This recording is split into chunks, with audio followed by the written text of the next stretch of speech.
Cuando mi nuera me llamó sinvergüenza, supe que a partir de ese momento nada volvería a ser como antes. No bajó la voz, no tuvo ningún cuidado, lo dijo delante de mi hijo, de mis nietos y de quien quiera que estuviera cerca. La palabra salió de su boca pesada, sucia, como si yo hubiera cometido el mayor pecado del mundo. Y yo me quedé allí, inmóvil, con la mano apoyada en el vientre que empezaba a asomar, sintiendo una mezcla de vergüenza, miedo y un dolor profundo que ninguna medicina podía curar. ¿Alguna vez te han juzgado así, antes incluso de que pudieras explicar tu propia historia? Tengo 66 años, soy viuda desde hace más de 10 y vivo en un pequeño pueblo del interior de Guanajuato, donde la vida de los demás siempre ha sido tema de sobremesa, de mercado y de misa. Mi rutina nunca tuvo nada de extraordinario. Una pensión escasa, una casa sencilla, visitas regulares a la iglesia y el cuidado constante de no molestar a nadie. Fui criada para ser discreta, para no llamar la atención, para aceptar en silencio lo que la vida me ofreciera. Nunca imaginé que, a estas alturas de mi vida, mi nombre se convertiría en un cuchicheo, y mucho menos que mi cuerpo envejecido fuera tratado como un escándalo. Todo comenzó el día en que el médico levantó los ojos del examen, respiró hondo y dijo que estaba embarazada. En ese instante, el mundo enmudeció. Pensé que se había equivocado, que era algún problema de salud, cualquier cosa menos eso. Salí del consultorio del centro de salud con las piernas temblorosas, la cabeza dándome vueltas, sin valor siquiera para contárselo a nadie. Yo aún no lo sabía, pero aquella noticia no solo iba a cambiar mi vida, iba a sacar a la luz viejos secretos, prejuicios guardados y verdades que mucha gente, incluso dentro de mi propia familia, prefería mantener enterradas para siempre. La palabra salió de la boca de Ana, mi nuera, no como un susurro, sino como un latigazo. Restalló en el aire de mi pequeña sala de estar, haciendo que el silencio que siguió pareciera ensordecedor. El sonido de los cubiertos que mi nieto Diego, de 7 años, había dejado caer en el plato de cerámica, resonó como un trueno. Sus ojos, grandes y asustados, saltaron del rostro de su madre al mío, buscando una explicación que yo no tenía fuerzas para dar.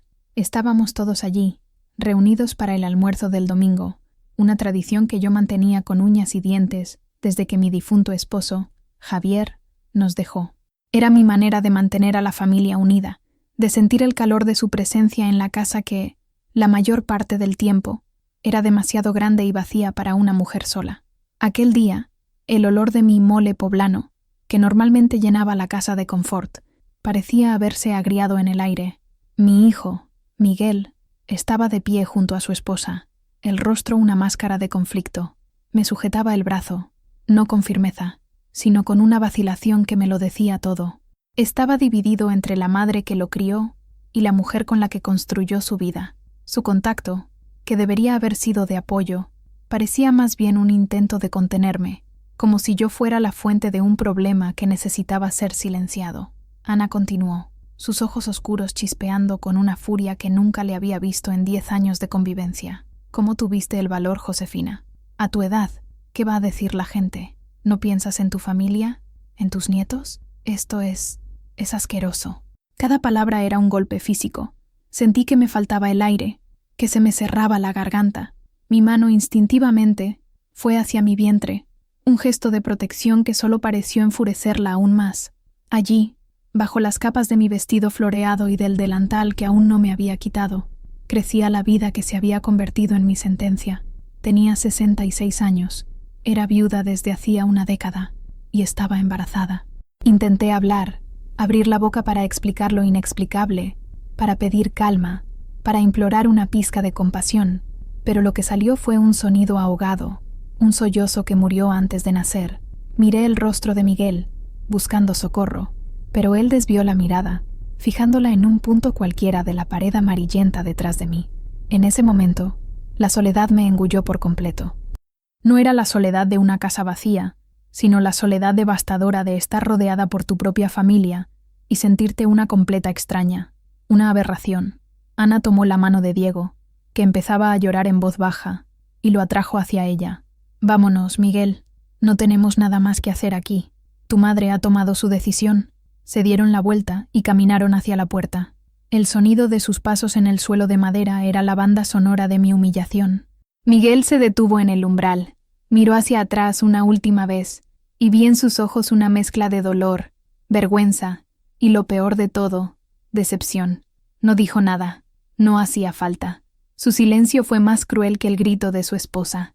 Cuando la puerta principal se cerró de un portazo, el sonido reverberó en mis entrañas. Me quedé inmóvil en medio de la sala, con el olor a comida enfriándose en los platos, el llanto de mi nieto resonando en mi cabeza. Las paredes de mi casa, que siempre habían sido mi refugio, parecieron encogerse, sofocándome con el peso del juicio que acababa de ser pronunciado.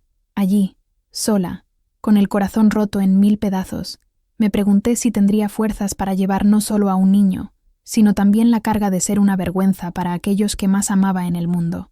Mi nombre es Josefina Morales, y antes de ser la vieja sinvergüenza, yo era solo Josefina, una figura casi invisible en el paisaje árido y polvoriento de un pequeño pueblo en las afueras de Guanajuato. Nací y crecí aquí, en un rancho modesto, donde el olor a tierra mojada después de la lluvia y el sonido de los gallos al amanecer eran las únicas constantes. Hija de campesinos, aprendí desde pequeña a trabajar con las manos y a hablar con los ojos, pues las palabras en mi familia eran un lujo que rara vez usábamos. Me casé con Javier a los 19 años. Era un hombre bueno, trabajador, de pocas palabras, como mi padre. Nuestro amor no fue una pasión arrolladora de telenovela, sino un cariño que creció despacio, como un árbol fuerte, echando raíces profundas en el suelo del respeto y el compañerismo. Tuvimos 3 hijos, Miguel, el mayor, y mi puerto seguro, Carlos, que se mudó a la Ciudad de México y a quien rara vez veíamos, y Lucía, mi única hija, a la que la vida se llevó demasiado pronto, víctima de una fiebre que los médicos no supieron curar. La pérdida de Lucía dejó un agujero en mi pecho que nunca cicatrizó de verdad.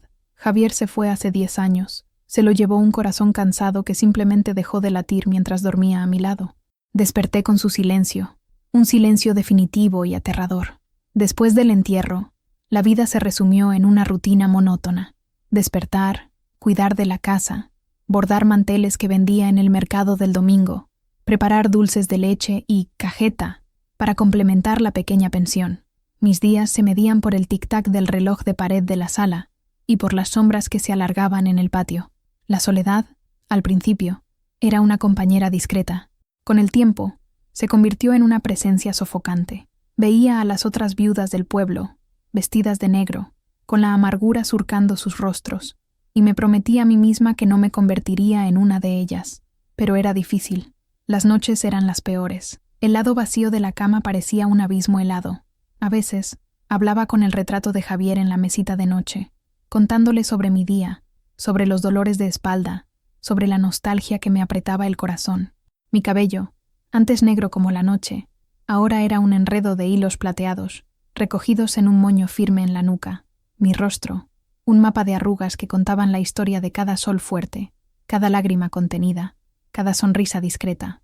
Mis ojos, marrones y profundos, habían perdido un poco de su brillo, pero aún eran capaces de ver la belleza en las pequeñas cosas, el color vibrante de las bugambillas en mi jardín, el sabor de un mango perfectamente maduro, la risa de mis nietos cuando venían a visitarme. Fue por ellos, por Diego y la pequeña Sofía, que me esforcé por no entregarme a la tristeza. Pero, incluso con su amor, me sentía incompleta. Me sentía como un libro antiguo, puesto en la estantería para acumular polvo, cuya historia ya a nadie le interesaba leer. Yo era la abuela, la matriarca, la figura de referencia, pero la mujer dentro de mí, la Josefina que un día soñó, deseó y amó, esa parecía haber sido enterrada junto con mi marido. No sabía, en aquel entonces, que la vida, en su impredecible y a veces cruel sabiduría, estaba a punto de pasar la página más impactante de mi historia. El cambio comenzó con una invitación sin pretensiones. Fue mi vecina, Consuelo, una mujer enérgica de 70 años que se negaba a dejar que la edad dictara sus reglas. «Josefina, tienes que salir de esta casa. Ven conmigo. Hay un grupo de baile para nuestra edad en Celaya.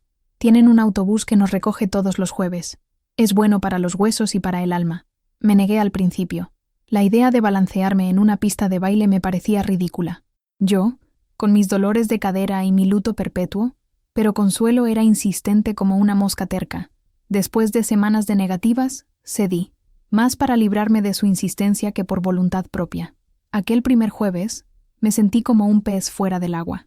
El salón comunitario en Celaya era ruidoso, lleno de señoras y señores risueños, vestidos con sus mejores ropas.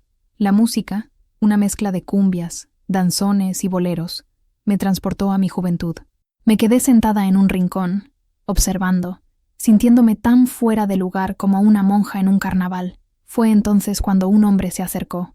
Era alto, de hombros anchos, con el pelo completamente blanco y unos ojos azules sorprendentemente claros, algo raro en nuestra región. Tenía una sonrisa amable y manos grandes, callosas por el trabajo. «Señora, ¿me concedería el honor de este baile?», preguntó, con voz tranquila y respetuosa. Miré a mi alrededor, segura de que le estaba hablando a otra persona, pero sus ojos estaban fijos en mí. Sentí que se me calentaba la cara. «Yo... hace muchos años que no bailo, señor. Creo que ya no sé. El baile es como andar en bicicleta», dijo, ensanchando la sonrisa. «El cuerpo no olvida, y es un danzón. Solo hay que seguir al corazón». Dudando, acepté la mano que me tendía. Sus dedos eran cálidos y firmes alrededor de los míos. Me condujo al centro del salón, y al son suave y elegante de la música, comenzamos a movernos. Al principio, estaba rígida, con miedo de equivocar los pasos, pero él era un guía paciente y seguro. Poco a poco, mi cuerpo comenzó a relajarse, a recordar aquel lenguaje olvidado. Sus ojos no me abandonaron ni un segundo, y en ellos no había lástima ni burla, solo una atención genuina que me desarmó. Su nombre era Santiago. Era viudo, como yo. Había sido agricultor toda su vida, cultivando fresas en los campos cerca de Irapuato. Hablaba poco, pero escuchaba con una intensidad que me hacía sentir como si cada palabra mía fuera lo más importante del mundo.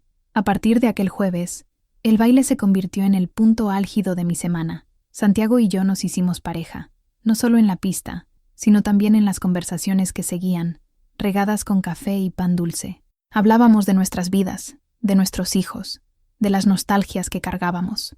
Descubrí en él un alma tan solitaria como la mía, un corazón que, a pesar de las cicatrices, todavía era capaz de sentir ternura. Nunca fue atrevido ni irrespetuoso. Nuestro coqueteo era sutil, contenido en las miradas prolongadas, en la forma en que su mano se demoraba un poco más en la mía al final de un baile, en los cumplidos que hacía sobre mis bordados o mis dulces, que empecé a llevarle. Una tarde, sentados en un banco de la plaza de Celaya, me tomó la mano y dijo: «Josefina, cuando estoy contigo, siento que el mundo vuelve a tener color». Mi corazón, que yo creía dormido para siempre, dio un vuelco. En ese momento, yo no era la abuela, la viuda, la señora Morales. Era solo Josefina, y por primera vez en una década, me sentí viva. Aquel sentimiento, tan puro e inesperado, fue el preludio de una tormenta que jamás podría haber previsto. Los primeros síntomas fueron sutiles y los ignoré, atribuyéndolos a la edad, un cansancio persistente que me hacía dormitar en la mecedora por la tarde, una aversión repentina al olor del café, mi bebida favorita de todas las mañanas, mareos que me obligaban a sujetarme de las paredes. «Es la presión», me decía a mí misma, o el azúcar en la sangre, cosas de viejas. Pero luego vinieron las náuseas matutinas, un recuerdo lejano de mi juventud, cuando llevaba a Miguel en el vientre. La sensación era tan familiar que me asustó. Descarté la idea de inmediato. Era imposible. Absurdo. Una mujer a mi edad no se queda embarazada. La menopausia me había llegado hacía más de 15 años. Era una fantasía de mi cabeza, una mala pasada que mi cuerpo cansado me estaba jugando.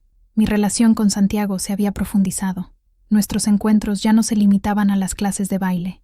Venía a visitarme a mi pueblo, me ayudaba con el jardín, arreglaba un grifo que goteaba. Nos sentábamos en el porche al atardecer, en silencio, simplemente disfrutando de la compañía del otro. Había una intimidad creciente entre nosotros, un afecto físico que se manifestaba en abrazos largos y besos tiernos, dados con la cautela de dos supervivientes que temían volver a hacerse daño. Sí, nos habíamos convertido en amantes, redescubriendo el deseo con la vacilación y la dulzura de la adolescencia, pero con la sabiduría de los años vividos. Fue algo que ocurrió de forma natural, sin planificación, una celebración de la vida que pulsaba en nosotros contra toda expectativa. Los síntomas persistieron y se intensificaron. Mi cintura, que siempre había sido delgada, comenzó a ensancharse. Mis pechos se volvieron dolorosos.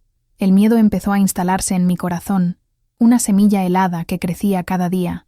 Era un miedo irracional, lo sabía, pero estaba allí, acechándome.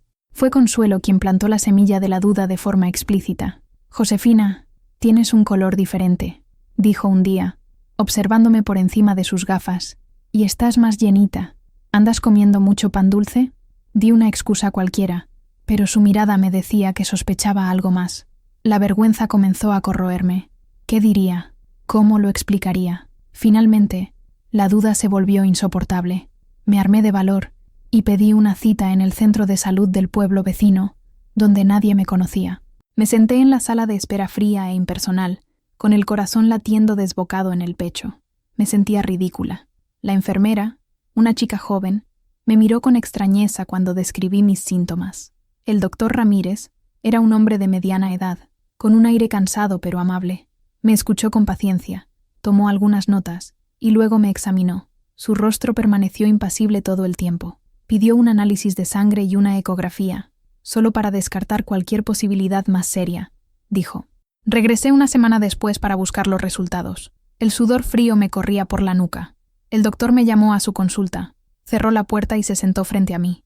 Me miró durante un largo rato, con los papeles en la mano. «Doña Josefina», comenzó, con voz baja y cuidadosa, «he visto muchas cosas en esta profesión, pero debo admitir que estoy sorprendido». Hizo una pausa, y el mundo pareció dejar de girar. «Los análisis son concluyentes. Usted está embarazada, de aproximadamente 12 semanas». La habitación comenzó a dar vueltas. Sus palabras resonaban en mi cabeza, sin tener sentido. Embarazada, embarazada, embarazada. No podía respirar. Me agarré a los brazos de la silla para no desmayarme. Miré el rostro del médico, esperando que se riera y dijera que era una broma de mal gusto, pero estaba serio. Eso no es posible, doctor», tartamudeé. «Tengo 66 años. Es extremadamente raro, doña Josefina. Un caso entre millones. Pero sucede. Es lo que llamamos un embarazo críptico, que puede ocurrir incluso después de la menopausia en circunstancias hormonales muy específicas. Y, por lo que veo aquí, es una gestación saludable». Salí del consultorio como una autómata. El sol fuerte de afuera me hería los ojos. Caminé por las calles sin rumbo, con el papel del resultado del examen arrugado en la mano. No era una enfermedad, no era un castigo divino. Era un milagro aterrador. Un milagro que, yo sabía, el mundo no entendería. ¿Qué haría? ¿Cómo se lo contaría a Miguel? ¿Y a Santiago? En ese momento, el peso de esa vida imposible que crecía dentro de mí parecía demasiado grande para soportarlo sola. Pasé 3 días en un estado de letargo, encerrada en casa, con la noticia de mi embarazo reverberando en cada rincón silencioso. El mundo exterior seguía igual. El panadero pasaba con su pan caliente, los perros ladraban en la calle, los niños volvían riendo de la escuela, pero mi mundo se había puesto patas arriba. Apenas comía, apenas dormía. Me sentaba en mi mecedora y miraba a la nada, con la mano posada sobre mi vientre, sintiendo la leve hinchazón que ahora parecía una montaña. Sabía que no podía esconderlo para siempre. La primera persona que tenía que saberlo era Miguel, mi hijo, el hombre de la casa desde que Javier se fue. La idea de contárselo me llenaba de un pavor que no sentía desde el día en que tuve que decirle que su hermanita no volvería del hospital. Elegí un sábado por la tarde, cuando sabía que estaría en casa, probablemente viendo el fútbol en la televisión. Lo llamé, con voz temblorosa, y le pedí que viniera a verme. «¿Pasó algo, mamá? ¿Estás bien?», preguntó, con preocupación inmediata en su voz. «Estoy bien, mi hijo. Solo necesito hablar contigo». «A solas», enfaticé la última palabra. 1 hora después, llegó. Entró en la cocina, donde yo estaba sentada con una taza de té de manzanilla intacta frente a mí. Me dio un beso en la frente, como siempre hacía. «¿Qué pasa, mamá? ¿Qué cara es esa? ¿Te pasó algo con tu salud?». Respiré hondo, buscando un valor que parecía haberme abandonado.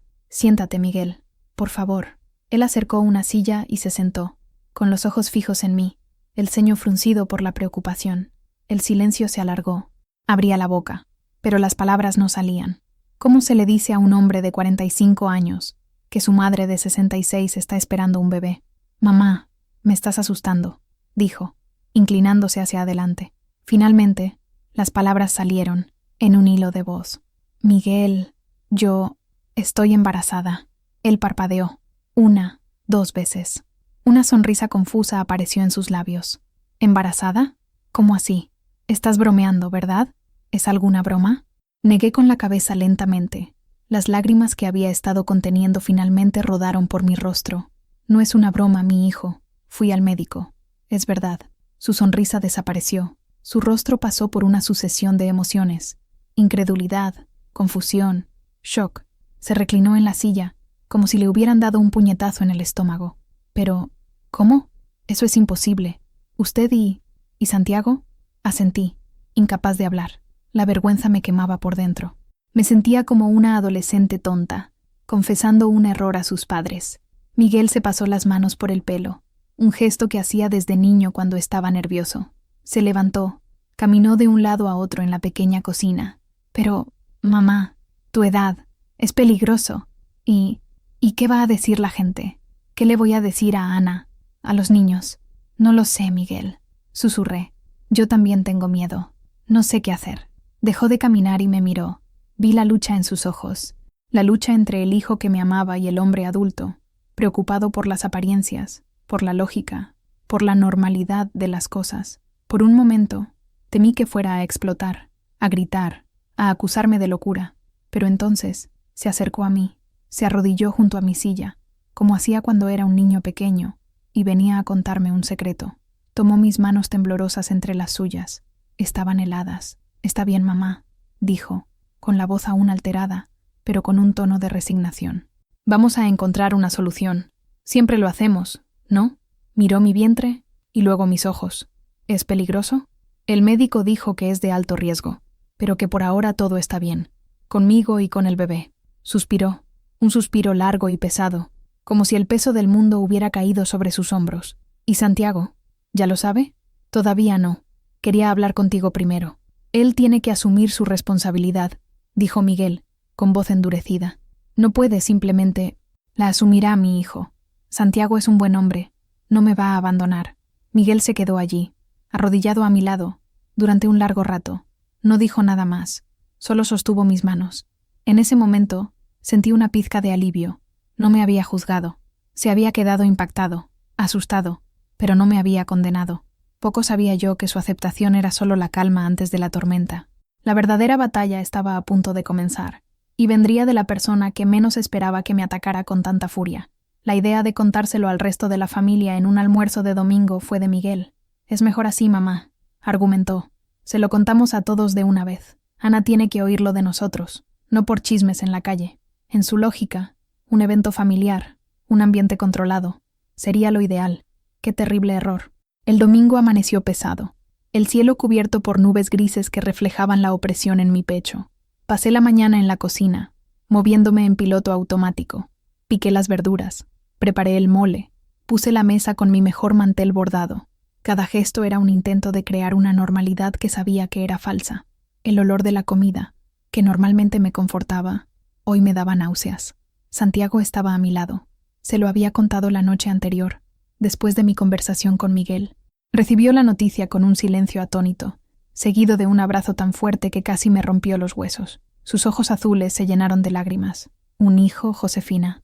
Nuestro hijo», repetía, como si no pudiera creerlo. Había miedo en su rostro, pero también una alegría genuina, una maravilla que me dio una chispa de esperanza. Insistió en estar presente, en enfrentar a la familia conmigo. Miguel llegó con Ana y los nietos poco antes del mediodía. Ana estaba radiante, con un vestido amarillo que contrastaba con mi estado de ánimo sombrío. Me abrazó, elogió el olor de la comida, preguntó por mi semana. Era la Ana de siempre, la nuera que, si no era una amiga íntima, siempre había sido cordial y respetuosa. Nos sentamos a la mesa. La conversación fluyó normalmente al principio. Los niños contaban cosas de la escuela. Miguel hablaba del trabajo. Ana sobre una boda a la que irían el mes siguiente. Santiago participaba educadamente, pero yo sentía la tensión en sus hombros, en la forma en que sostenía el tenedor. Apenas podía tragar. Cada bocado parecía una piedra bajando por mi garganta. Fue después del postre, mientras servía el café, que Miguel se aclaró la garganta. «Ana, querida, mamá y yo tenemos algo que contarles». El silencio cayó sobre la mesa. Ana miró de Miguel a mí, con la sonrisa simpática aún en sus labios, pero con una punta de curiosidad. «¿Qué pasa? ¿Es algo serio?» Miguel me miró. pasándome la responsabilidad. Respiré hondo. Querida, comencé, con la voz saliendo más débil de lo que pretendía. Yo, Santiago y yo, vamos a tener un bebé. La sonrisa de Ana se congeló. Sus ojos se abrieron de par en par. Miró a Santiago, luego a mi vientre, y después a Miguel, como si esperara que él desmintiera aquella locura. Una risa corta y nerviosa escapó de sus labios. Esto es una broma, ¿verdad? Qué broma de mal gusto, Miguel. No es una broma, Ana, dijo Miguel, con voz firme. Es verdad. La transformación en el rostro de Ana fue aterradora. El barniz de cordialidad se hizo añicos, revelando una expresión de puro asco. Se levantó de la silla con un movimiento brusco, derribando su taza de café. La mancha oscura se extendió por el mantel blanco bordado, como un presagio. ¿Estás embarazada?, siseó, con la voz cargada de veneno, apuntándome con un dedo tembloroso. Una mujer de tu edad. Esto es una aberración. Y entonces vino la palabra. Sinvergüenza. Fue en ese punto que mi nieto Diego dejó caer el tenedor, el sonido metálico cortando la tensión. La escena que siguió fue exactamente como la describí al principio. La acusación, el llanto de mi nieto, el silencio cobarde de Miguel, la salida abrupta. Pero vivirla en su totalidad fue infinitamente peor que el recuerdo fragmentado. Mientras la puerta se cerraba, Santiago se levantó y se acercó a mí, envolviéndome en sus brazos. Yo temblaba incontrolablemente. No le hagas caso, mi amor, susurró en mi cabello. No sabe lo que dice. Es el shock. Pero yo sabía que no era solo shock. Era desprecio. Un desprecio profundo y visceral que había rasgado el velo de nuestra relación familiar. En ese momento, mirando la mancha de café extendiéndose por mi mantel, entendí que algo se había roto para siempre. La guerra había sido declarada, y yo, en mi estado más vulnerable, estaba justo en el centro del campo de batalla. La noticia se extendió por nuestro pequeño pueblo como la pólvora. Ana no necesitó gritarlo a los cuatro vientos. El drama en mi casa fue suficiente para que los vecinos más cercanos comenzaran a tejer la red de chismes. En pocos días, me convertí en el tema principal en cada esquina, en cada mostrador de tienda, en cada banco de la plaza. El cambio fue sutil, pero cortante. Cuando caminaba hacia el mercado, las conversaciones cesaban abruptamente. La gente me miraba de reojo, cuchicheando detrás de sus manos. Algunas, como doña Elvira, la beata de la calle, se santiguaban al verme pasar, como si yo fuera una aparición demoníaca. El panadero, que antes me saludaba con una amplia sonrisa, ahora me entregaba el pan con la mirada baja, evitando mis ojos. La misa del domingo, que siempre había sido un momento de paz para mí, se convirtió en una tortura. Sentí las miradas quemándome la espalda mientras caminaba hacia mi banco de siempre. El sermón del padre Ricardo sobre el pecado y la decencia pareció dirigido directamente a mí. Salí de la iglesia antes del final, con el corazón apesadumbrado y las mejillas ardiendo de vergüenza. El desprecio no venía solo de extraños. Parientes lejanos llamaban con la excusa de saber cómo estaba, pero sus preguntas estaban llenas de insinuaciones. Pero, prima Josefina, ¿estás segura? ¿Ya pensaste en los riesgos? ¿Y en la vergüenza? La palabra vergüenza parecía seguirme a todas partes. La soledad dentro de mi propia casa se profundizó. Miguel no apareció durante toda la semana siguiente. Llamaba, con la voz tensa y distante, preguntando si necesitaba algo, pero evitaba el tema principal. Sabía que estaba sufriendo, atrapado entre la lealtad hacia mí y la furia de Ana. A sus hijos, mis amados nietos, se les prohibió visitarme. Ese fue el castigo más cruel de todos. La ausencia de sus risas en la casa era un silencio que dolía físicamente. Santiago era mi único refugio. Venía todos los días, trayendo frutas de sus campos, contando historias para distraerme. Enfrentaba las miradas del pueblo con una dignidad silenciosa, la cabeza siempre en alto. «Deja que hablen, Josefina», decía, sosteniendo mi rostro entre sus manos. «Sus vidas deben ser muy vacías para que se ocupen tanto de la nuestra». Pero sus palabras no siempre lograban penetrar la armadura de dolor que había construido a mi alrededor. Por la noche, cuando la casa estaba oscura y silenciosa, el miedo y la tristeza me asaltaban. Me acostaba en la cama, con la mano sobre mi vientre, y hablaba con mi hijo. Mi pequeño, susurraba en la oscuridad. Perdóname por traerte a un mundo tan cruel. No te entienden, no me entienden, pero te amo. No importa lo que digan, ya te amo más que a mi propia vida.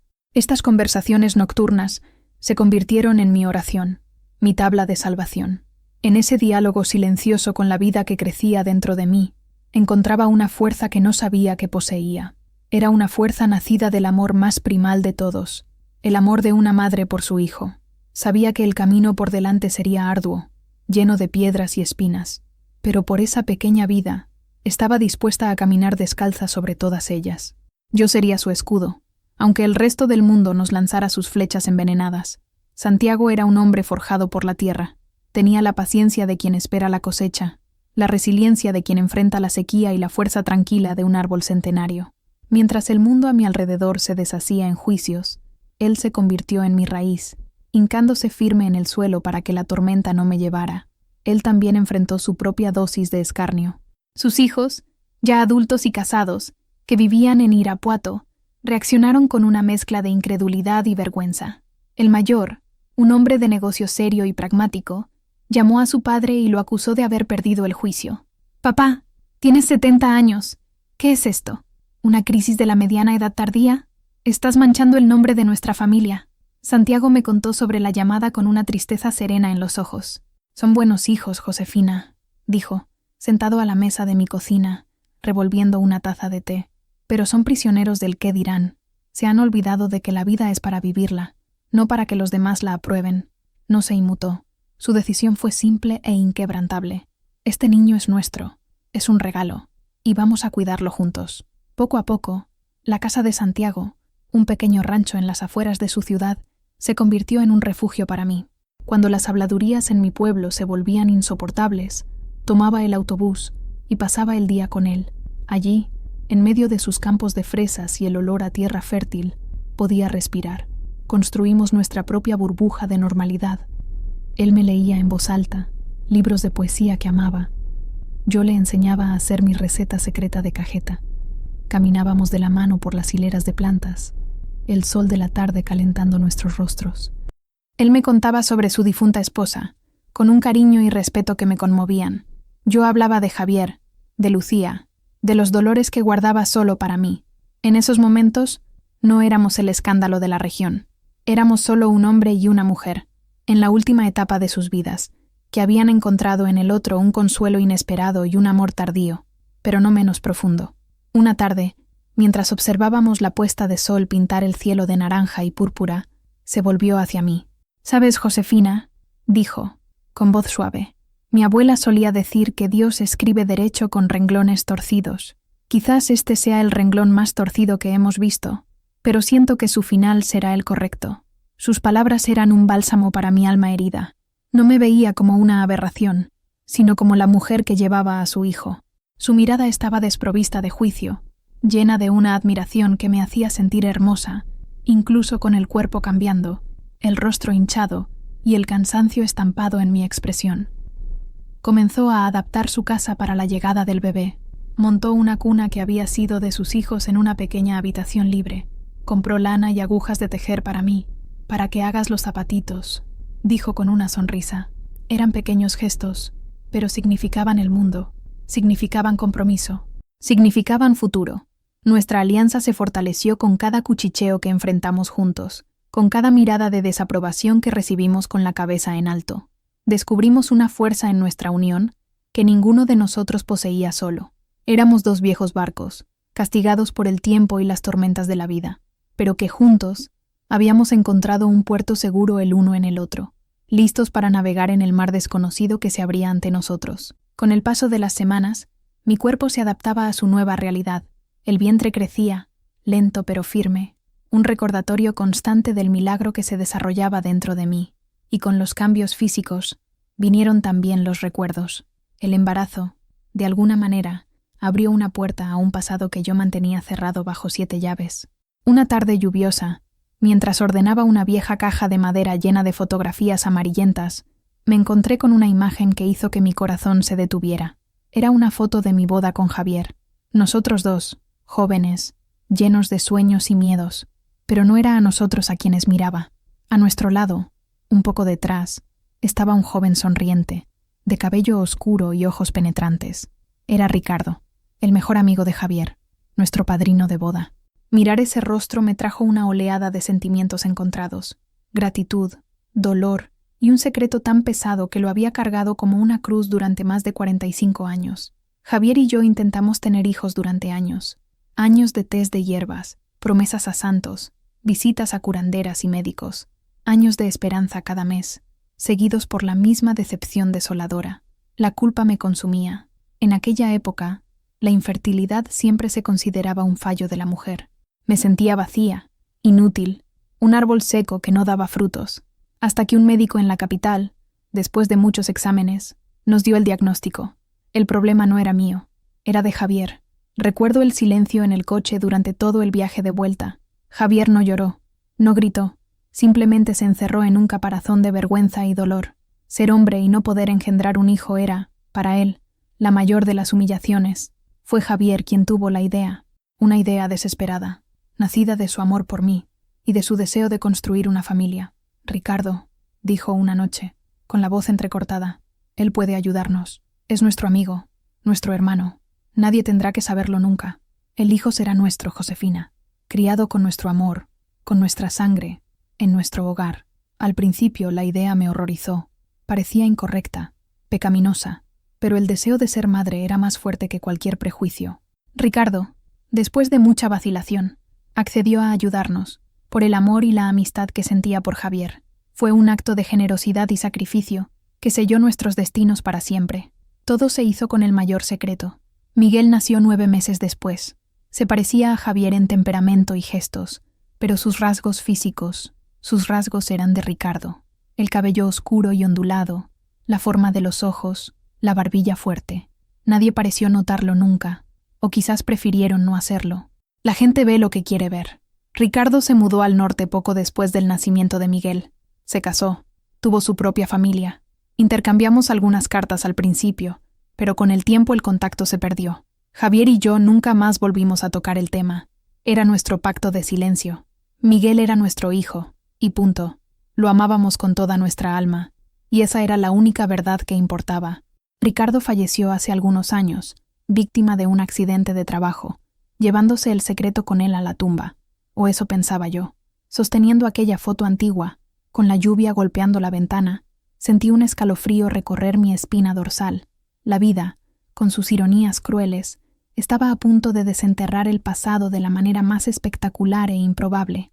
Miré la foto de Ricardo, el padre biológico de mi primer hijo, y me pregunté qué pensaría de todo esto. La sombra de aquel retrato antiguo parecía proyectarse sobre mi presente, anunciando una revelación que cambiaría todo lo que mi familia creía que era verdad. Un embarazo a los 66 años no es un paseo por el parque. Mi cuerpo, acostumbrado a décadas de una rutina tranquila, estaba en rebelión. Cada día traía un nuevo desafío, un nuevo recordatorio de mi fragilidad y de la magnitud de lo que estaba haciendo. Las visitas al doctor Ramírez se volvieron quincenales. Me trataba con una mezcla de preocupación profesional y fascinación científica. Cada consulta era una batería de pruebas: presión arterial, niveles de azúcar, análisis de sangre detallados.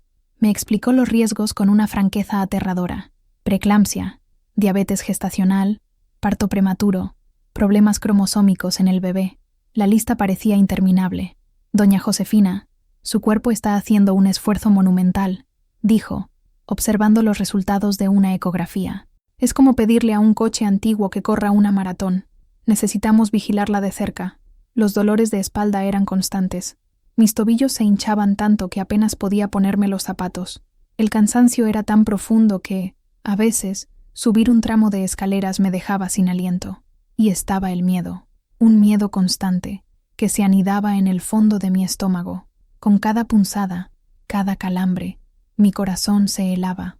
Rezaba todas las noches, no por mí, sino por el pequeño ser que dependía de mí para todo. Santiago era incansable. Me acompañaba a todas las consultas, anotaba las recomendaciones del médico, se aseguraba de que tomara mis vitaminas, adaptó mi casa para hacerla más segura, instalando barras de apoyo en el baño y trasladando mi habitación a la planta baja para que no tuviera que subir escaleras. A pesar de las dificultades físicas, había momentos de pura magia. La primera vez que sentí moverse al bebé fue como una descarga eléctrica de pura alegría. Estaba sentada en el porche y de repente sentí un leve temblor, como el aleteo de una mariposa. Llevé la mano al vientre, con los ojos llenos de lágrimas. Era real. Había una vida allí dentro, fuerte y vibrante. Cuando se lo conté a Santiago, se arrodilló frente a mí y posó su mano junto a la mía. Nos quedamos allí, en silencio, durante un largo rato, esperando. Y entonces sucedió de nuevo. Una pequeña patada. La sonrisa que se dibujó en el rostro de Santiago iluminó el mundo. En ese momento, todos los dolores, todos los miedos, parecieron insignificantes.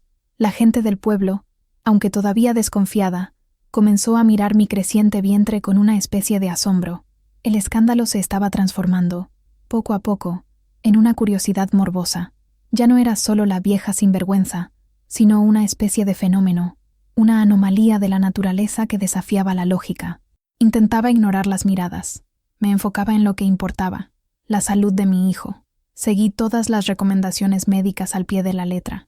Caminaba despacio todas las mañanas, comía verduras y frutas, descansaba por la tarde. Mi cuerpo podía estar en el otoño de la vida, pero mi espíritu estaba en plena primavera, nutrido por la esperanza y el amor por ese niño, que contra todo pronóstico, me había elegido para ser su madre. Sabía que el viaje sería difícil, pero con cada latido del corazón que oía en los exámenes, con cada movimiento que sentía en mi vientre, mi determinación se fortalecía. Llevaría esa maratón hasta el final. En medio del mar de juicios e indiferencia, una mano se extendió, y fue la de Consuelo, la misma que me arrastró a la clase de baile donde todo comenzó. Consuelo era una mujer práctica, de pocas palabras, pero con un corazón del tamaño del mundo. Después del escándalo inicial, se mantuvo a distancia durante algunas semanas, y temí haber perdido su amistad. Pensé que tal vez se sentía culpable o avergonzada por haber causado, indirectamente, toda aquella situación. Pero una tarde sonó el timbre. Era ella, parada en mi puerta con una cesta de mimbre en las manos. «Vine a ver cómo estás, Josefina», dijo, sin rodeos, entrando incluso antes de que la invitara. «Y traje un caldo de pollo. Es bueno para el niño». Puso la cesta en la mesa de la cocina y me miró de arriba a abajo. «Tienes una cara pésima, pero la barriga está bonita». Las lágrimas acudieron a mis ojos sin que pudiera controlarlas. Era la primera vez en meses que alguien, aparte de Santiago, se refería a mi embarazo con algo que no fuera shock o desprecio. Consuelo me abrazó, un abrazo firme, de quien no tiene miedo de involucrarse. «Llora, mujer, llora. Estás cargando el peso del mundo sobre tus hombros». Nos sentamos a la mesa, y mientras yo tomaba el caldo caliente y reconfortante, ella habló. «Sé lo que andan diciendo en la calle», comenzó. «Son una panda de desocupados, con el alma pequeña. Envidia, eso es lo que es. Envidia porque la vida todavía te dio una sorpresa, y la de ellos es la misma cosa aburrida de siempre». Me contó que se había peleado con doña Elvira en la panadería. Le dije que si pasara más tiempo ocupándose de su propia vida, y menos juzgando la de los demás, quizás su marido no necesitaría buscar consuelo en el bar todas las noches, dijo Consuelo con una risa ronca. Se puso morada de rabia. Aquel gesto, aquella defensa pública, significó más para mí de lo que ella jamás podría saber. Era un recordatorio de que la bondad todavía existía, incluso en los lugares más oscuros. A partir de ese día, Consuelo se convirtió en mi fiel escudera. Venía a visitarme casi todos los días. Me traía recados del mercado para que yo no tuviera que enfrentar las miradas. Me ayudaba a limpiar la casa cuando estaba demasiado cansada, y se sentaba conmigo en el porche, tejiendo ropita para el bebé, mientras hablábamos de todo y de nada. Nunca hizo preguntas indiscretas sobre mi relación con Santiago. Simplemente aceptó la situación tal como era. Para ella, lo que importaba era que yo estuviera bien y que el niño fuera amado. «Sabes, Josefina», dijo un día, sosteniendo un diminuto par de calcetines de lana azul, «cuando nació mi nieto, pensé que no podría sentir un amor más grande, pero verte a ti, con todo ese coraje, enfrentando al mundo por este bebé, eso también es una forma de amor muy grande. Eres más fuerte de lo que crees». La amistad de Consuelo fue como un faro en la oscuridad. Me recordó que, incluso cuando la familia nos da la espalda, es posible encontrar una nueva familia en aquellos que nos eligen, en aquellos que nos ofrecen un caldo de pollo y un hombro para llorar, sin pedir nada a cambio. Su mano extendida no solo me ayudó a mantenerme en pie, sino que también me enseñó que la verdadera fuerza no está en no caer nunca, sino en tener a alguien que nos ayude a levantarnos. Pasaba horas tratando de entender la reacción de Ana. El odio en sus ojos aquel domingo no parecía natural. Sí, mi embarazo era impactante, pero su crueldad fue desproporcionada. Había algo más allí, una raíz amarga que no lograba ver. Miguel me llamaba esporádicamente. Nuestras conversaciones eran cortas y dolorosas. Estaba claramente sufriendo. En una de esas llamadas, se le escapó, con la voz entrecortada: «No está bien, mamá. Llora todas las noches». Aquello me sorprendió. Imaginaba a Ana triunfante en su indignación, no fragilizada. Empecé a pensar en su pasado, buscando pistas. Recordé los primeros años de su matrimonio con Miguel.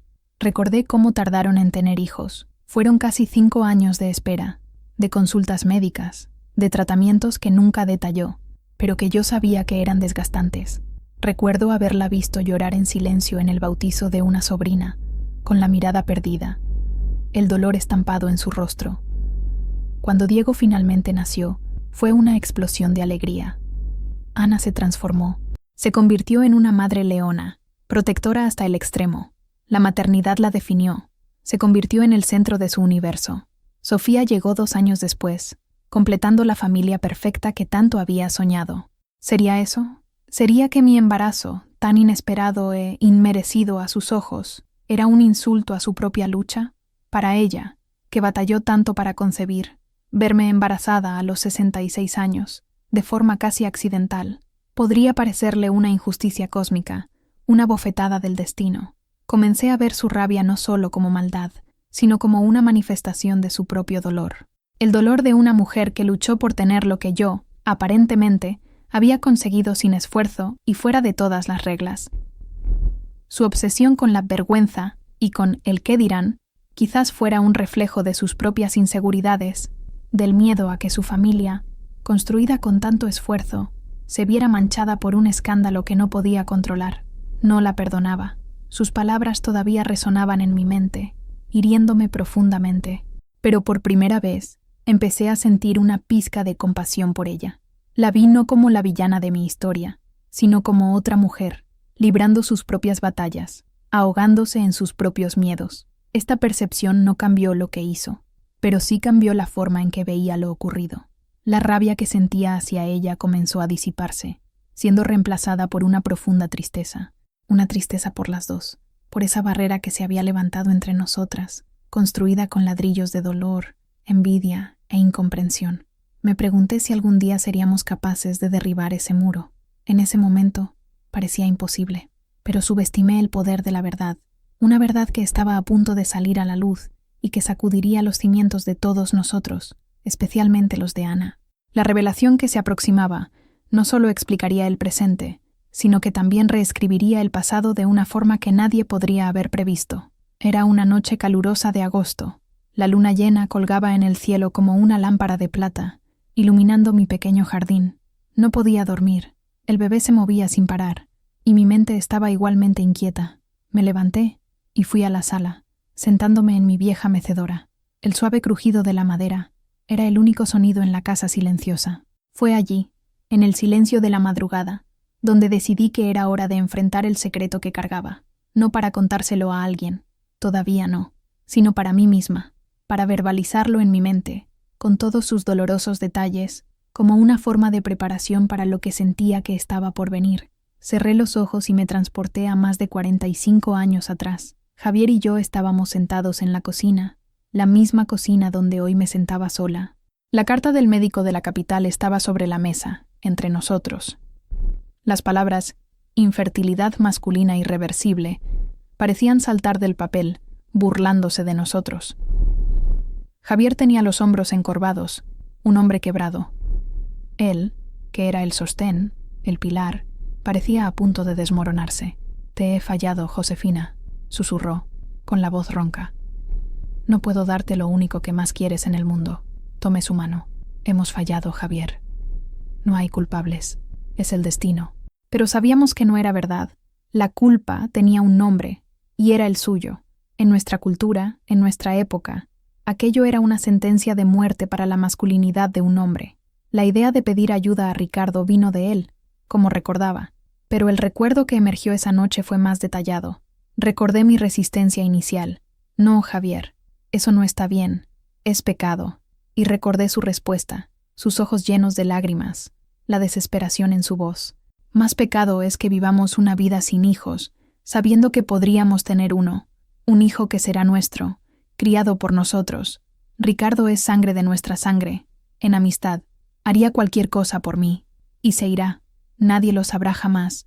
Será nuestro secreto, nuestro pacto, por nuestro amor, Josefina, por nuestro futuro. La conversación con Ricardo fue aún más difícil. Los tres, sentados en esta misma sala. El aire era tan denso que podía cortarse con un cuchillo. Ricardo, siempre tan hablador y alegre, estaba pálido y serio. Miraba a Javier con una lealtad canina, una amistad forjada en la infancia, en los campos de maíz. «No lo sé, Javier», dijo Ricardo. «Esto es algo muy grande. Es la única manera», insistió Javier. «Confío en ti más que en mí mismo. Nos estarás dando el regalo más grande que un hombre puede darle a otro». Ricardo me miró. Sus ojos no tenían deseo, solo una profunda tristeza y una inmensa compasión. Lo estaba haciendo no por él, ni por mí, sino por Javier, por amor a su amigo. Y así se hizo. Un acto clínico, impersonal, envuelto en secreto y vergüenza.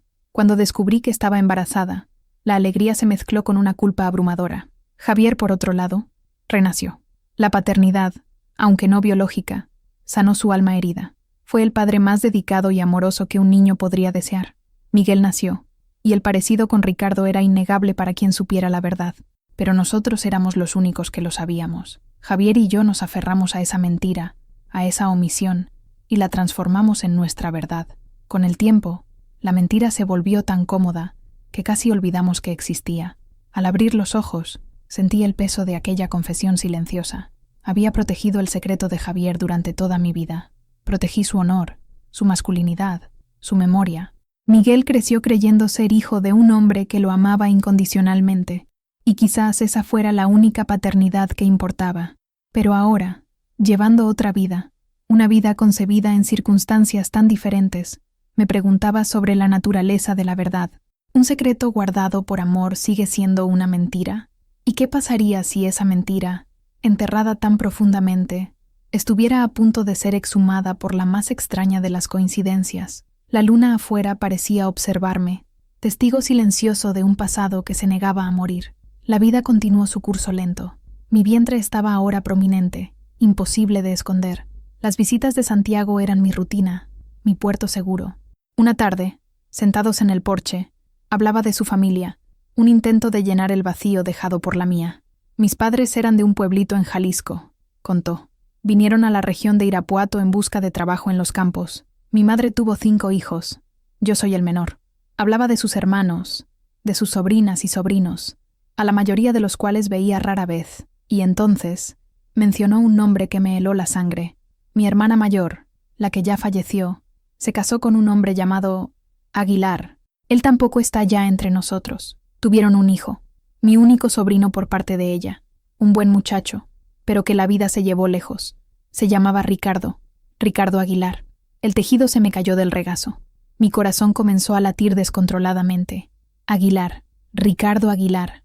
Ese era el apellido de Ricardo, el amigo de Javier. Lo había olvidado por completo. Con el paso de los años, en mi mente, él era solo Ricardo.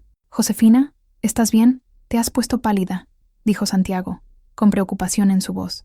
Estoy bien», mentí, tratando de controlar el temblor de mis manos. «Es solo un mareo, el calor». Pero mi mente iba a 1000 por hora. ¿Sería posible? ¿Era el mundo tan pequeño? Ricardo, el amigo de Javier, el padre biológico de Miguel, ¿era sobrino de Santiago? Ese sobrino tuyo, Ricardo, ¿cómo era?, pregunté, tratando de mantener la voz casual. Santiago sonrió, con una punzada de nostalgia en sus ojos. Ricardo era todo un personaje, lleno de vida. Tenía los mismos ojos azules de mi madre, que yo heredé, pero el resto era todo de la familia del padre. Cabello oscuro, barbilla fuerte, un buen muchacho. Fue una pena lo que le pasó. Se mudó al norte y supimos que murió en un accidente hace unos años. Ojos azules. Santiago tenía los ojos azules. Nunca había hecho la conexión. Eran tan diferentes de los ojos marrones y penetrantes de Ricardo. Pero ahora, la descripción, el cabello oscuro, la barbilla fuerte, eran los rasgos de Miguel. Eran los rasgos que yo veía en el espejo todos los días en el rostro de mi hijo. La coincidencia era tan asombrosa, tan matemáticamente improbable, que parecía una jugada del destino. Me enamoré de un hombre, Santiago, sin saber que era el tío abuelo de mi primer hijo, y ahora estaba esperando un hijo de él. Un hijo que sería, al mismo tiempo, medio hermano y primo segundo de Miguel. La red de relaciones era tan compleja que me mareaba. Decidí no decirle nada a Santiago. ¿Qué le diría? ¿Cómo explicaría un secreto de casi 50 años a un hombre que conocía desde hacía menos de uno? La carga era mía, y solo mía, pero el descubrimiento cambió algo en mí. El embarazo, que antes parecía un evento aleatorio, un accidente biológico, ahora parecía tener un propósito. Era como si el universo estuviera conspirando para sacar a la luz una verdad largamente enterrada, y el mensajero de esa verdad sería el niño en mi vientre. Aquella noche, recé pidiendo fuerza, no para mantener el secreto, sino para enfrentar las consecuencias cuando inevitablemente saliera a la luz. El apellido olvidado, Aguilar, había abierto la última puerta del pasado, y supe, con una certeza aterradora, que pronto todos tendrían que mirar lo que había dentro. Los últimos meses del embarazo se arrastraron con una lentitud angustiante. El mundo parecía haberse encogido hasta los límites de mi casa y del jardín de Santiago. Mi cuerpo estaba pesado, cansado. Cada movimiento era un esfuerzo. Pasaba la mayor parte del día sentada, con las manos ocupadas en el tejido, pero la mente vagando por laberintos de preocupación. La relación con Miguel estaba congelada. Dejó de llamar. La última vez que hablamos, su voz era la de un extraño. «Ana no me deja ir allí, mamá. Dice que no es un ambiente saludable para los niños». Sus palabras fueron como cuchillos. Mis nietos, que eran la luz de mi vida, estaban siendo enseñados a verme como una fuente de vergüenza, de contaminación. Consuelo intentó organizar un baby shower para mí. Fue un gesto de una bondad inmensa, pero el resultado fue desolador. Invitó a más de 20 mujeres del pueblo, vecinas, amigas de toda la vida, primas lejanas. Solo aparecieron 3. Consuelo, una prima anciana que vivía en el campo y apenas sabía de la historia, y una señora de la iglesia que vino más por curiosidad que por amistad. Nos sentamos en mi sala, rodeadas de globos de colores y una mesa llena de dulces que yo misma había hecho. El silencio era incómodo. Intentamos conversar, pero el elefante en la habitación, o más bien, la barriga en la habitación, era demasiado grande para ser ignorado. La fiesta terminó en menos de una hora. Cuando las invitadas se fueron, miré la pila de regalos intactos y las sillas vacías, y la soledad me golpeó con la fuerza de un puñetazo. «No les hagas caso, Josefina», dijo Consuelo, con rabia en su voz. «Son una panda de hipócritas. No merecen tu amistad». Pero dolió profundamente. El rechazo de mi comunidad, de las personas con las que crecí, con las que compartí bautizos, bodas y funerales, era una herida abierta. La única luz constante era Santiago. Él sentía mi tristeza y hacía lo imposible por animarme. Me traía flores, contaba chistes malos, masajeaba mis pies hinchados. Su presencia era lo único que me impedía ahogarme en la amargura. «Falta poco ahora, mi amor», decía, con la mano posada en mi vientre, sintiendo las patadas vigorosas de nuestro hijo. «Cuando llegue, nada de esto importará. Tendremos nuestra propia familia, nuestro propio mundo». Quería creerle, pero sabía que el nacimiento de este niño no sería el fin de los problemas, sino el comienzo de una nueva y quizás aún más dolorosa fase. El bebé en mi vientre no era solo un bebé, era una bomba de tiempo, y el tiempo se estaba agotando. Las noches eran largas y de insomnio. Me quedaba acostada, escuchando los latidos de mi propio corazón, sintiendo los movimientos de mi hijo, y me preguntaba qué tipo de mundo le esperaba. Un mundo que lo juzgaría incluso antes de conocerlo. Una familia rota, dividida por la vergüenza y los secretos. La soledad de aquella espera era una prueba de fuego. Me estaban despojando de todo. Mi reputación, mi familia, mi paz mental. Todo lo que me quedaba era el amor feroz por ese niño y la lealtad de un buen hombre. Y me aferré a ello con todas mis fuerzas, rezando para que fuera suficiente. Ocurrió 3 semanas antes de la fecha prevista. Era un martes. El cielo estaba del color del plomo, prometiendo una tormenta. Estaba en la cocina, lavando los platos del almuerzo, cuando sentí una punzada aguda en la parte baja de la espalda, seguida de una ola de calor que bajó por mis piernas. Miré al suelo y vi el charco de agua formándose a mis pies. Había roto aguas. El pánico me golpeó primero.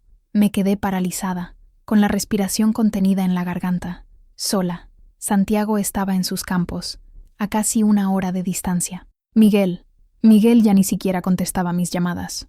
Por un instante, el desamparo fue total. Pero entonces, la adrenalina se apoderó de mí. La madre dentro de mí tomó el control. Respiré hondo. Calma, Josefina. Ya has hecho esto antes. Mi primer pensamiento fue llamar a Consuelo. Contestó al segundo tono. Consuelo, he roto aguas. Dije, con la voz sorprendentemente tranquila. No te muevas. Voy para allá ahora mismo. Gritó, y oí el sonido de llaves siendo cogidas al otro lado de la línea. Mientras la esperaba, cogí la pequeña maleta que había preparado semanas antes. Ropa para el bebé, un camisón para mí, artículos de higiene. Cada artículo había sido elegido y empacado con tanto amor y expectativa. La segunda contracción llegó, más fuerte, haciéndome doblarme sobre la mesa. Consuelo llegó jadeando, con el rostro pálido de preocupación. Me ayudó a ir a su coche viejo y ruidoso. Llamé a Santiago, dijo, mientras maniobraba el coche para salir de mi estrecha calle. Está de camino al hospital en Irapuato. Dijo que nos encontráramos allí. Es el mejor hospital de la región. El viaje a Irapuato pareció durar una eternidad. Las contracciones venían en oleadas cada vez más fuertes y cercanas. Me agarraba al salpicadero del coche, tratando de respirar como la enfermera me había enseñado décadas atrás. Afuera, la tormenta prometida se desató. La lluvia golpeaba el parabrisas, los limpiaparabrisas luchando por mantener la visibilidad. El cielo oscuro, cortado por relámpagos, parecía un reflejo de la turbulencia dentro de mí. Consuelo conducía con una concentración feroz, las manos firmes en el volante. No hablaba mucho, solo me lanzaba miradas preocupadas de vez en cuando. Respira, Josefina, ya casi llegamos. En medio del dolor, mis pensamientos se volvieron hacia Miguel. Una parte de mí, la parte tonta y esperanzada de madre, quería llamarlo, decirle que su hermano estaba en camino. Pero la otra parte, la parte herida y orgullosa, se negó. Él había tomado su decisión. No estaría allí. Cuando finalmente llegamos a las luces brillantes de la entrada de urgencias del hospital, estaba agotada. Santiago ya estaba allí, esperando bajo la lluvia, con el rostro empapado y surcado de ansiedad. Abrió la puerta del coche y me tomó en brazos como si no pesara nada. «Estoy aquí, mi amor», susurró en mi oído, con la voz entrecortada. «Estoy aquí. No estás sola». Mientras los enfermeros me ponían en una camilla y me llevaban adentro, bajo las luces frías y el olor a antiséptico, miré los rostros de Santiago y Consuelo. Un amor tardío y una amistad leal. Eran mi familia ahora, y con ellos a mi lado, me sentí lista para enfrentar lo que viniera a continuación. La sala de partos era un ambiente estéril y frío, un contraste brutal con el torbellino de vida y dolor que se desarrollaba allí. Las luces eran demasiado fuertes, los pitidos de las máquinas eran constantes e irritantes. Un equipo de médicos y enfermeros se movía a mi alrededor con una eficiencia tranquila, pero podía ver la curiosidad en sus ojos. Yo era la paciente del día, la anomalía, la abuela embarazada. Santiago estaba a mi lado, sosteniendo mi mano. Llevaba una bata verde que lo hacía parecer aún más grande y torpe. Su rostro estaba pálido, pero sus ojos nunca dejaron los míos. Susurraba palabras de aliento. Limpiaba el sudor de mi frente con un paño húmedo. Su presencia era mi ancla en aquel mar de dolor. Las horas se arrastraron. El dolor era diferente al que recordaba. Era más profundo, más agotador. Mi cuerpo de 66 años protestaba con cada contracción. Hubo momentos en los que pensé que no lo lograría, que mis fuerzas se agotarían. «Tú puedes, Josefina. Eres la mujer más fuerte que conozco», decía Santiago, su voz firme sacándome del borde de la desesperación. El médico, un hombre joven con una mirada seria, monitoreaba los aparatos. «Los latidos del bebé están bajando un poco, doña Josefina. Necesitamos que nazca ahora. En la próxima contracción, necesito que empuje con toda la fuerza que tenga». Reuní cada gota de energía que me quedaba. Agarré la mano de Santiago con tanta fuerza que pensé que le rompería los huesos. El dolor me consumió, me desgarró por dentro, una agonía tan intensa que se convirtió en algo trascendente. Ya no era Josefina, era solo fuerza, solo vida, solo el paso hacia otra vida. Y entonces, en medio de un grito que pareció venir del fondo de mi alma, lo sentí salir, un alivio súbito, una ligereza. Por un segundo, hubo silencio, un silencio aterrador. Mi corazón se detuvo. No estaba llorando. «¿Qué pasa? ¿Por qué no llora?», tartamudeé, el pánico apoderándose de mí. «Calma, mamá», dijo una enfermera. Y entonces, el sonido más hermoso del mundo llenó la sala. Un llanto fuerte, agudo, lleno de vida, un llanto que afirmaba su existencia, su victoria contra todo pronóstico. Las lágrimas corrieron libremente por mi rostro, mezclándose con el sudor. Santiago también lloraba, sollozos silenciosos que sacudían sus anchos hombros. La enfermera limpió al bebé y lo envolvió en una manta blanca. Se acercó a mí, con el rostro iluminado por una sonrisa. «Felicidades, mamá. Es un niño precioso y sano». Lo puso en mis brazos, y el mundo se detuvo. Era pequeño, arrugado, con un mechón de pelo oscuro y húmedo. Sus ojos estaban cerrados, su carita roja por el esfuerzo. Toqué su mejilla con la punta del dedo. Su piel era lo más suave que había sentido jamás. Su olor, el olor a vida nueva, a milagro, un amor abrumador, tan poderoso e instantáneo, me llenó, curando todas las heridas, silenciando todos los miedos. «Es perfecto», susurré. Santiago se inclinó, con el rostro cerca del nuestro. Besó la frente del bebé y luego la mía. Nuestro hijo, Josefina, nuestro niño. En ese momento, en esa fría sala de partos, nada más importaba. No había juicio, no había vergüenza, no había pasado ni futuro. Solo existía ese instante. Nosotros tres, una familia improbable, nacida del amor, del coraje y de un milagro. Y supe, con cada fibra de mi ser, que por ese pequeño ser en mis brazos, enfrentaría al mundo entero 1000 veces más. Pasamos las primeras horas en una burbuja de felicidad y agotamiento. No podía apartar los ojos de mi hijo, que dormía tranquilamente en una cuna junto a mi cama. Santiago se sentó en un sillón, con la mirada perdida en la pequeña criatura, una sonrisa boba estampada en su rostro. Pero la paz fue interrumpida por la agitación fuera de la habitación. La enfermera que me había asistido en el parto entró, con una expresión curiosa en el rostro. «Doña Josefina, el doctor Ramírez quisiera hablar con usted. Y, bueno, el parecido es impresionante. Nunca hemos visto nada así». «¿Parecido?», pregunté, confundida. Antes de que pudiera responder, el doctor Ramírez entró, acompañado por un pediatra. Ambos miraban del bebé a mí con aire de asombro. «Doña Josefina, felicidades», dijo el pediatra. «Su hijo está perfectamente sano. Pero tenemos una curiosidad. ¿Se parece a alguien de su familia? ¿Al padre de su primer hijo, quizás?» Se me heló la sangre. ¿Mi difunto esposo? No, no se parecen. Fue entonces cuando miré de verdad el rostro de mi bebé. Antes, solo había visto a un recién nacido. Ahora, con los ojos más descansados, veía los detalles, la forma de la nariz, la curva de la boca, la barbilla fuerte y definida, incluso en esa carita diminuta. Y mi mundo se derrumbó por segunda vez. No era el rostro de Santiago, no era el rostro de Javier, era el rostro de Ricardo, una copia en miniatura, perfecta e inconfundible, del hombre de aquella fotografía antigua. Los mismos rasgos que veía todos los días en Miguel, pero en Miguel estaban mezclados con el tiempo, con la vida, con su propia individualidad. En el bebé eran puros, concentrados, una prueba irrefutable de su linaje. La ironía era tan brutal, tan cósmica, que casi me reí. El hijo de Santiago, el sobrino nieto de Ricardo, nació pareciendo una reencarnación del propio Ricardo. La genética, en su lotería caprichosa, había decidido jugar la última broma. «Yo necesito llamar a mi hijo», tartamudeé, con la voz temblorosa. «Tiene que venir». El médico, dándose cuenta del cambio en mi semblante, asintió. «Claro, la familia tiene que estar aquí». Santiago, que observaba la escena sin entender, tomó mi teléfono.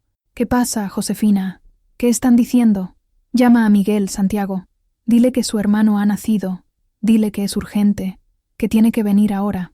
Mientras Santiago pasaba el mensaje, yo miraba a mi hijo recién nacido y lo entendía todo. No era una bomba de tiempo, era la llave que abriría la puerta del secreto que guardé durante toda mi vida. La verdad no necesitó ser dicha. Nació, y estaba allí, durmiendo pacíficamente en la cuna, lista para cambiar nuestras vidas para siempre. El espejo del pasado se había materializado en el presente, y ya no había forma de desviar la mirada. Miguel llegó en menos de 1 hora. Entró en la habitación del hospital vacilante, con el rostro una mezcla de preocupación, curiosidad y resentimiento. Sus ojos me encontraron primero, y vi en ellos el dolor de nuestra distancia. Luego, miró a Santiago, un rígido asentimiento de cabeza, y finalmente, su mirada se posó en la pequeña cuna de acrílico. Se acercó despacio, como si temiera lo que iban a encontrar. Se asomó por el borde, y se quedó inmóvil. El tiempo pareció detenerse. Vi la confusión apoderarse de su expresión. Frunció el ceño, inclinándose más, como si sus ojos lo estuvieran engañando. Miró del bebé a mí, y de vuelta al bebé. Le tembló la barbilla. «Mamá», comenzó, la voz un susurro ronco. «¿Quién es él?» «Es tu hermano, mi hijo», respondí, con la voz igualmente débil. «No, quiero decir, se parece a...» Se detuvo, incapaz de terminar la frase. Estaba buscando en su memoria, tratando de encontrar el origen de ese rostro tan extrañamente familiar. Quizás una foto antigua que vio de pasada, un rostro en un álbum familiar que nunca le pareció importante. Miró a Santiago, que estaba a mi lado, y la confusión en su rostro se profundizó. Claramente, el bebé no se parecía en nada al hombre que todos suponían que era el padre.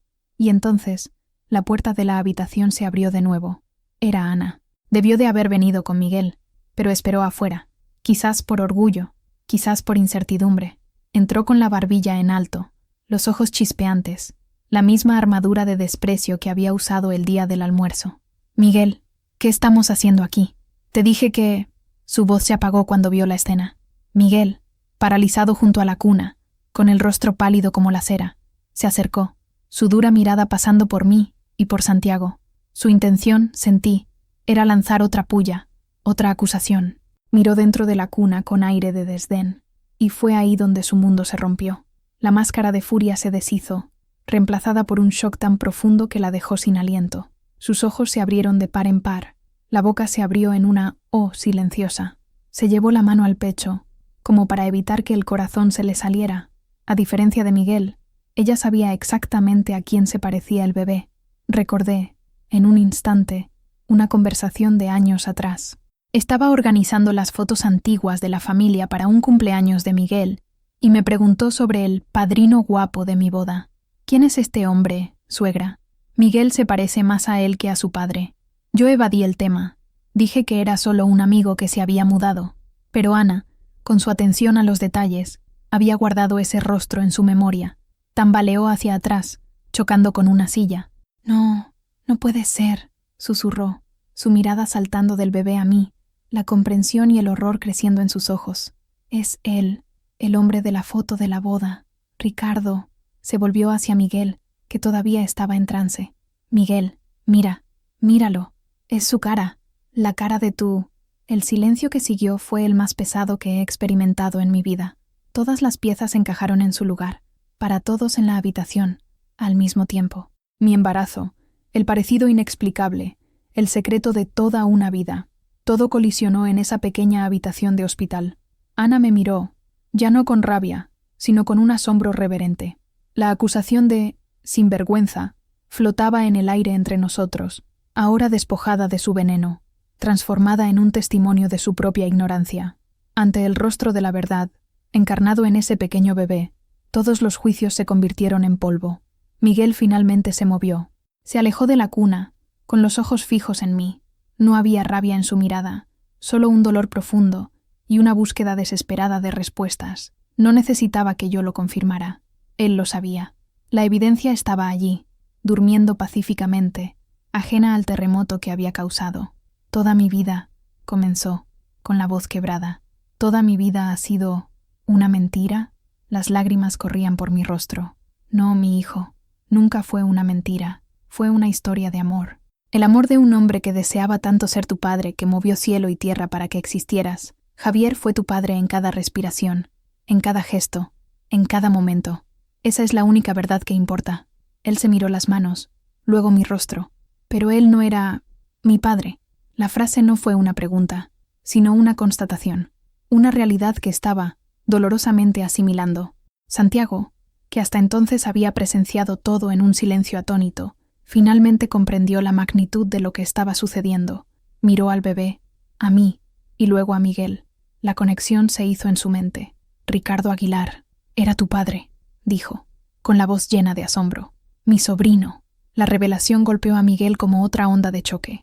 Miró a Santiago, el hombre que veía como el viejo que sedujo a su madre, y ahora lo veía bajo una nueva luz, un pariente, sangre de su sangre. Ana, que estaba encogida en la silla, comenzó a llorar. No eran lágrimas de rabia o frustración, sino de una vergüenza abrumadora. «Dios mío, Josefina, ¿qué he hecho?», sollozó. con el rostro oculto entre las manos. Lo que dije, no lo sabía. Lo siento mucho. Perdóname. Sus palabras, que tanto había deseado oír, ahora parecían secundarias. El dolor de Miguel era el centro del universo en ese momento. Caminó hasta la ventana y se quedó mirando la lluvia que aún caía afuera, de espaldas a nosotros. Le temblaban los hombros. Quería ir hacia él, abrazarlo, consolarlo como hacía cuando era un niño que se caía y se raspaba la rodilla. Pero sabía que esa era una herida que mi abrazo no podía curar. Era una herida en su identidad, en su historia, en el fundamento mismo de quien creía ser. Nadie habló durante un largo rato.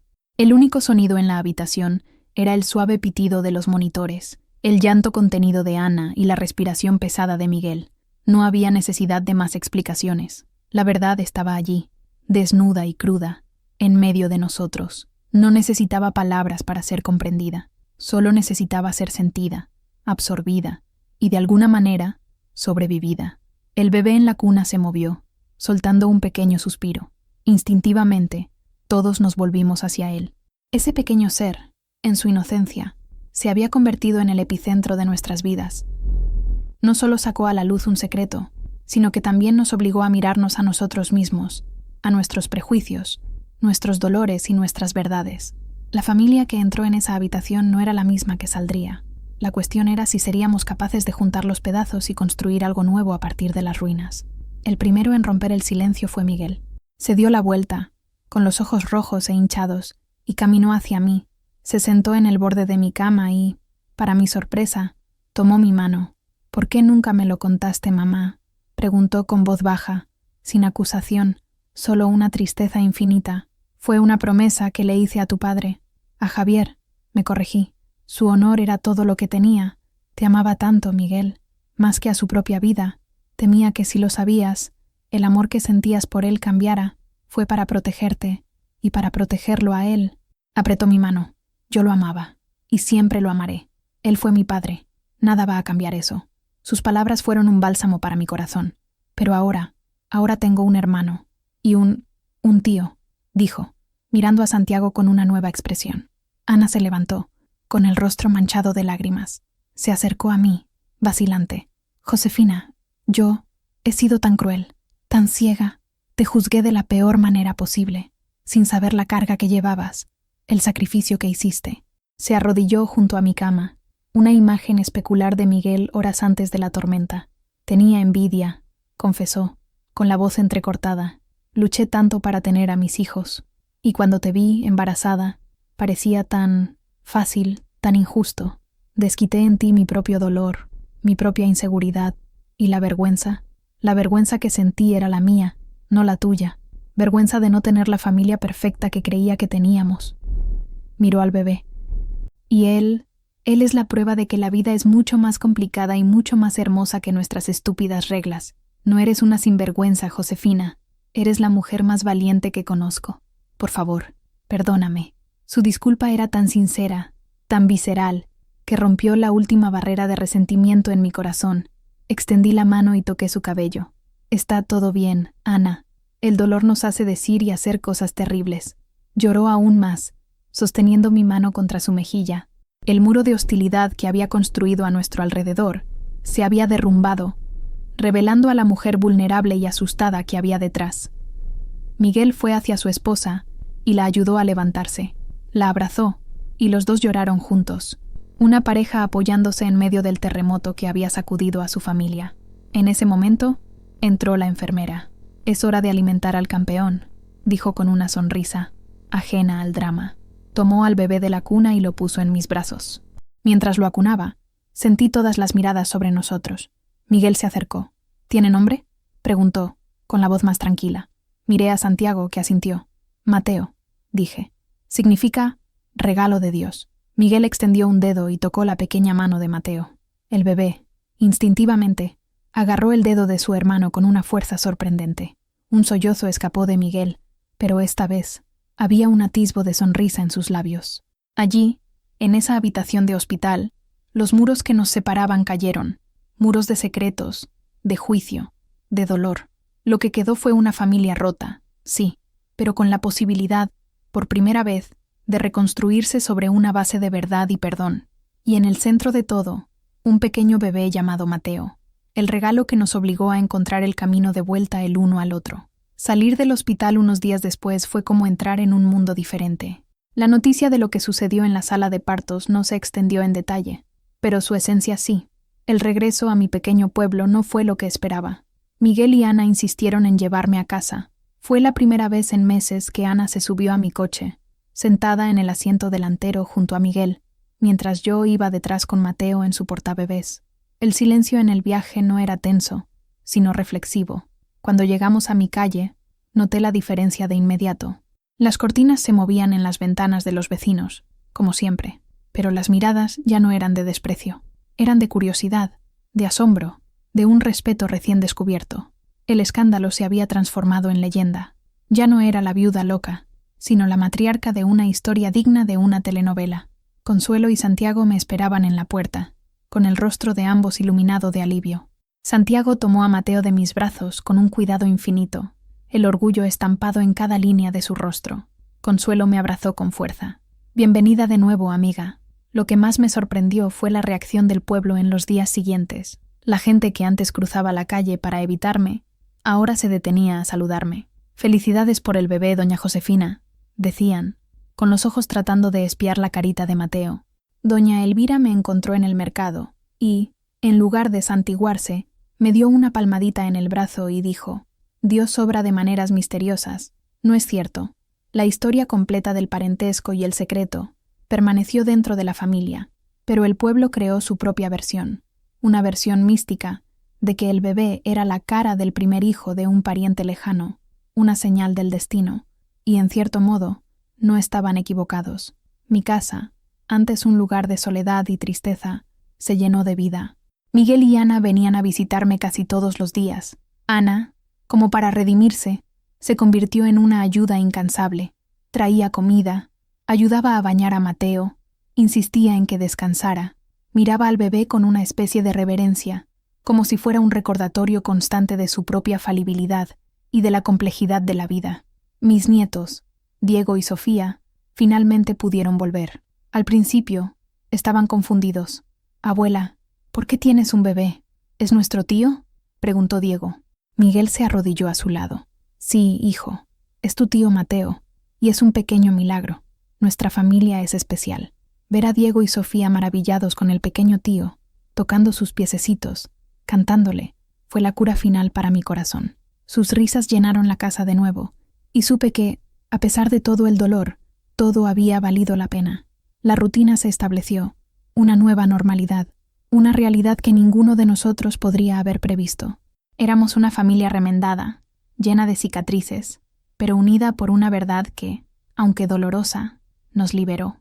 Miraba alrededor de mi sala, a Miguel conversando con Santiago, a Ana meciendo la cuna de Mateo, y sentía una paz que no había experimentado en años.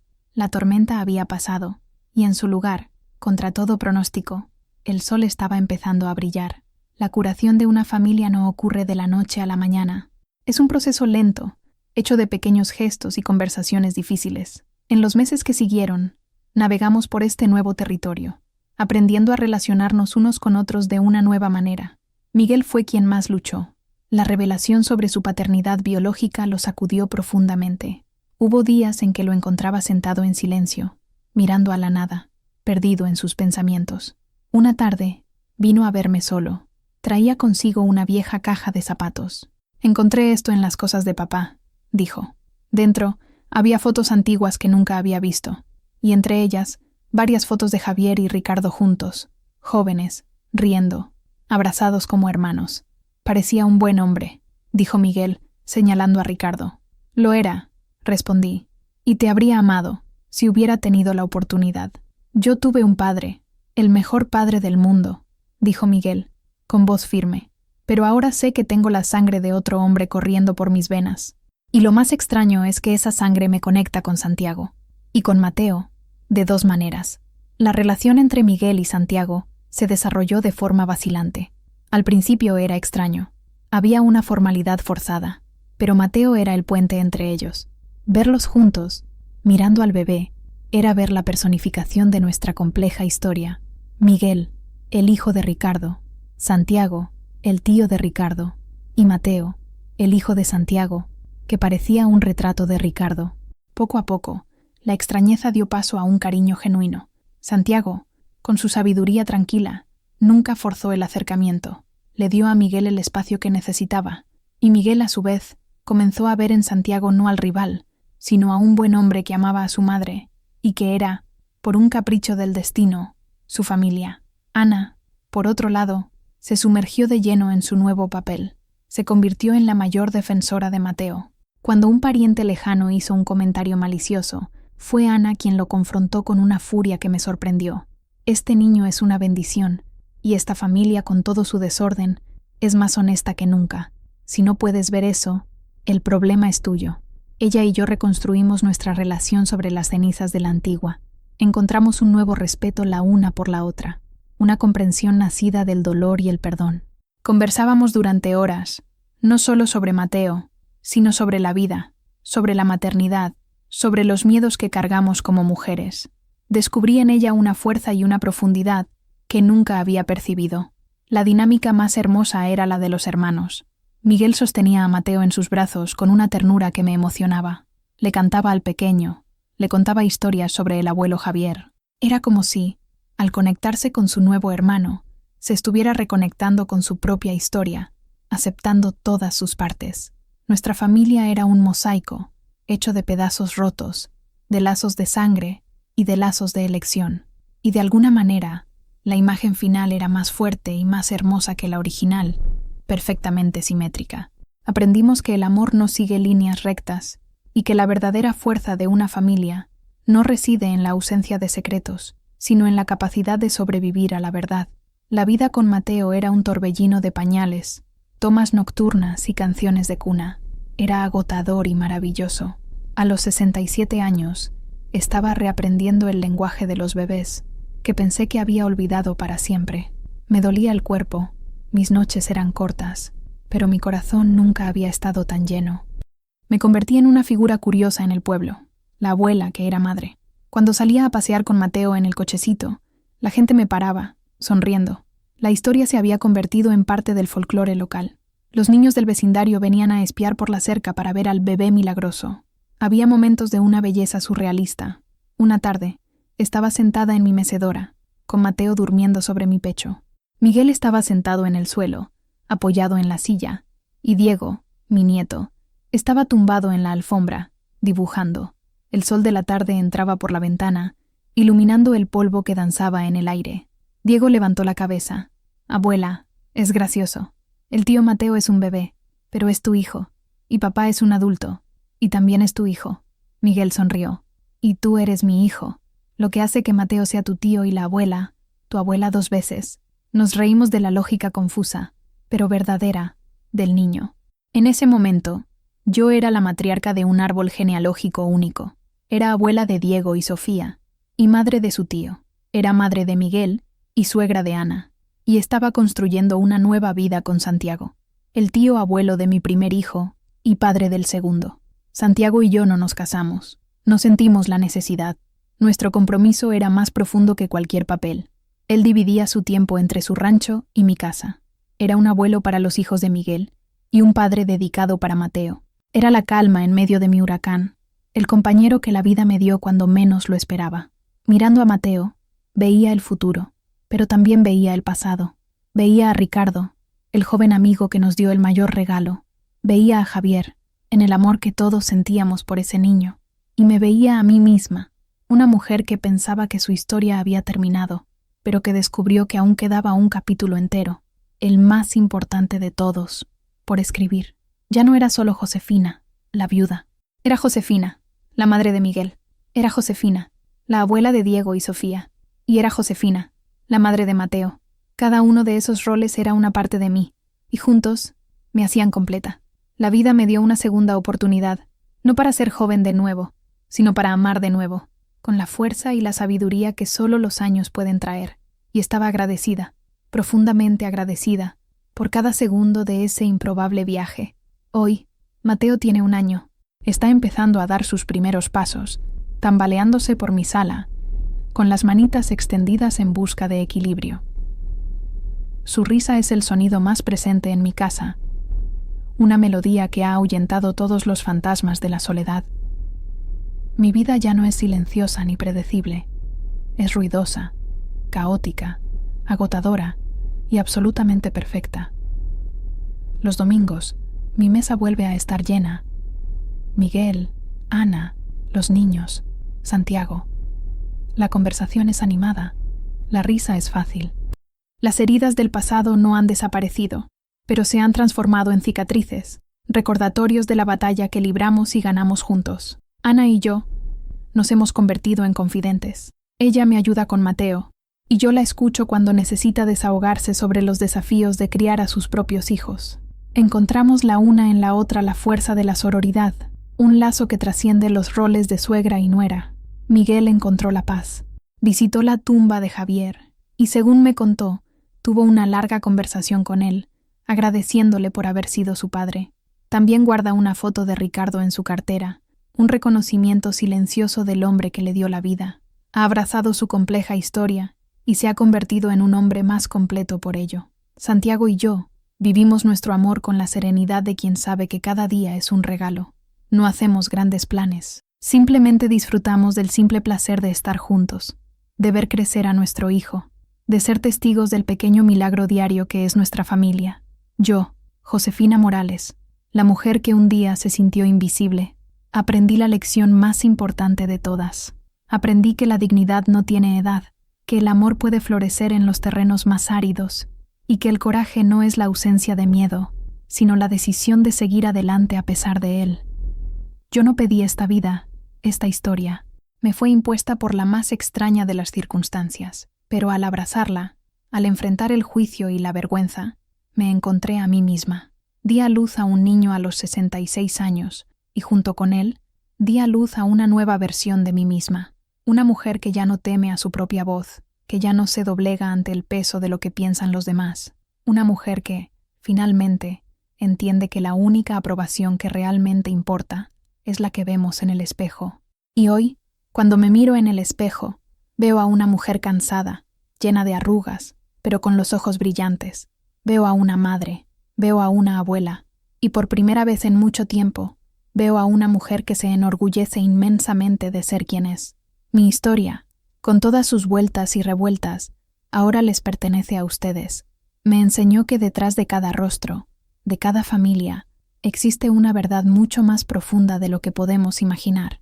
Si este relato tocó su corazón de alguna manera, si lo hizo pensar sobre los juicios que hacemos y los secretos que todos guardamos, lo invito a ser parte de nuestra conversación. Suscríbete al canal, deja tu like para que más personas puedan encontrar esta historia y, por favor, comparte tus pensamientos en los comentarios, porque cada historia compartida nos recuerda que, en el fondo, somos todos mucho más parecidos que diferentes, todos en busca de amor, verdad y un lugar al que llamar hogar.